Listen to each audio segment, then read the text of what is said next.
In today's cinema theater market, there are a ton of options for viewers to choose from when it comes to watching movies on the silver screen.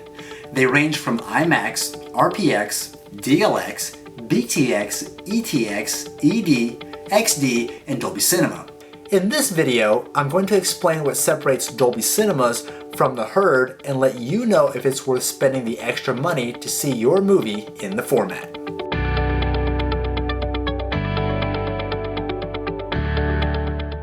Hi, I'm Isaac and this is Movie University. On this channel, I do movie reviews with the occasional educational video. So if you like what you see today, be sure to subscribe. So what exactly is Dolby Cinema?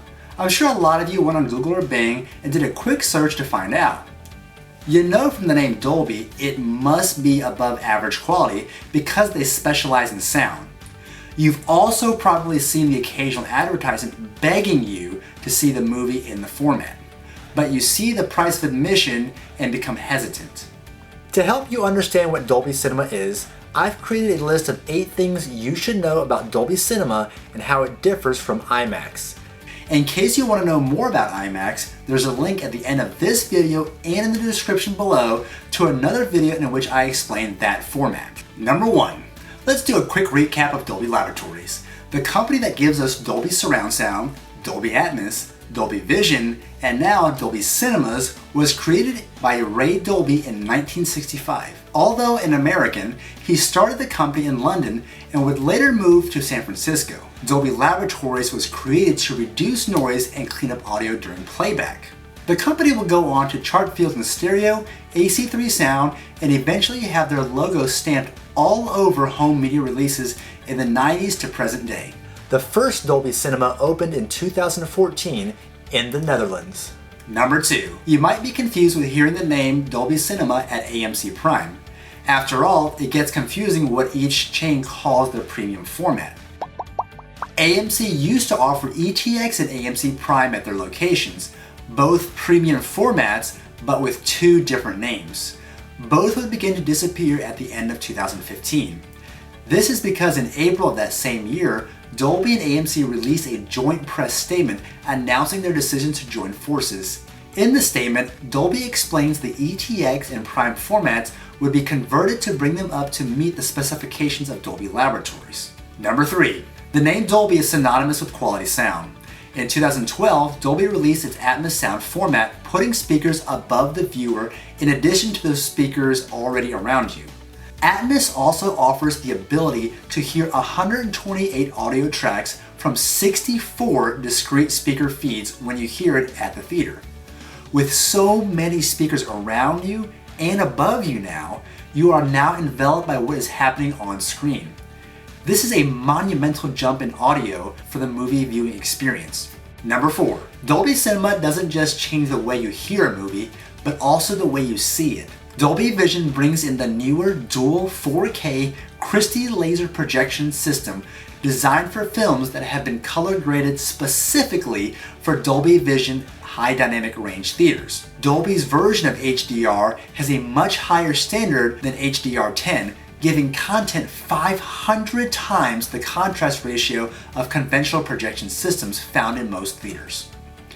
These projectors have pure black levels, expanded color gamut capabilities, and twice the brightness. Now remember, I said dual 4K laser projectors. This means 2 projectors, each one at 4K resolution. Laser projection means that because the traditional light bulb or lamp is not used, anything on the screen that is black will be projected black. In a typical theater, because a lamp is used, anything that is black will actually be a dull gray. If you want to learn more about the difference between HDR10 and Dolby Vision, check out my video on the topic in the description below. Number 5. Dolby Cinemas will only be 2D. If you're like me, this is great news. I absolutely hate 3D. I hate wearing the glasses. Usually the 3D in most movies is cheesy and doesn't look good.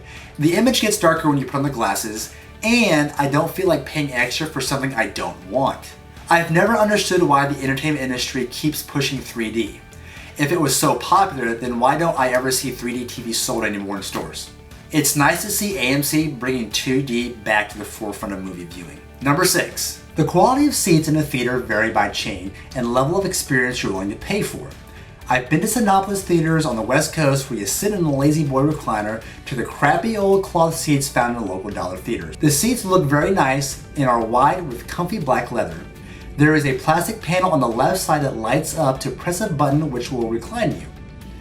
However, the reclining seat only goes back slightly with your feet coming up at about a 40-degree angle. This will stick out to you immediately because your body is used to the comfortable 80 or 90-degree recline. The only reason I can come up with for why they did this is to allow people to walk in front of the chairs effortlessly during the movies to go to the bathroom or something. Each chair has a built-in rumbler which syncs with action scenes on screen. Since the seats are bigger, this means less people per showing, which means the chances of people disrupting the movie go down, but does drive the price of admission up. Number 7, Dolby Vision is expanding. AMC theaters aren't too widespread in the US. You really need to live close to a big city to go to one, and even then, not all AMCs have a Dolby Cinema yet. With that said, Dolby and AMC are aggressively expanding the premium format. The first 50 locations were opened between January 2015 to January 2017. Dolby announced another 50 locations were converted to the format at the end of 2017, and another 60 locations would be converted by the end of 2018. By December 2018, there will be 160 locations alone in the United States, with 100 Dolby Cinemas going up in China, 10 additional theaters in Europe, and an unannounced amount being built in the Middle East. In total, there are 325 Dolby Cinemas already completed or committed to being built across the globe. Number 8. The atmosphere is another category where Dolby Cinema differs from its competitors. When I first walked through into a Dolby Cinema, I noticed a big projection screen on the wall. Every entrance to a Dolby Cinema has this, and they have selected various imagery to throw up on it to help pull you into the experience. After you round the corners and finally get into the auditorium, you'll notice there's a lot of black. Almost every theater I've been to has some black, but they mix the colors of the chain. Regal and IMAX throw in blue, Cinemark throws in red, and the list goes on. The all-black theaters at Dolby Cinema locations really help with the movie experience in my opinion. The only light in the theater will be the running lights on the aisles. So is Dolby Cinema worth it, and how does it stack up against IMAX? In my personal opinion, Dolby Cinema blows IMAX away for the most part, and I know that's probably sacrilegious to say. Dolby Cinemas have better audio, nicer seats, and no 3D. Most IMAXs are what's called LIMAX. They are not a true IMAX screen, but rather only have the IMAX logo stamped on the outside of the building they are in. The sound at every IMAX I've been to so far is far too loud for comfort. The seats are old, the seating aisles are narrow, and the seats are too close to the screen. And the thing I really hate is that IMAX always seems to push 3D. I have a link in the description below to check to see if your local IMAX is a true 15 by 70 perforations film theater. If it is, this is a true IMAX screen, and I would indeed recommend you going to see a movie in that format. If you're one of the few people who has a real IMAX screen and a Dolby Cinema near you, it's really up to preference at this point.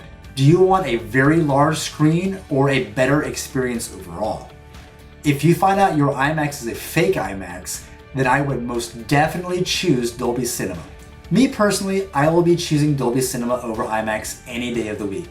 The price of admission for an IMAX viewing is close to that of the Dolby Cinema anyway. I would rather give my money to a company who invests in a nicer movie experience than going to a theater that is old. I've been to IMAXs all over the country and all over the world, and they're all almost the same. But I know most of you don't have a Dolby Cinema near you, so it's okay to see that IMAX screen, even if it's a fake one. Let me know what you think of the format in the comment section below, and tell me which one you prefer.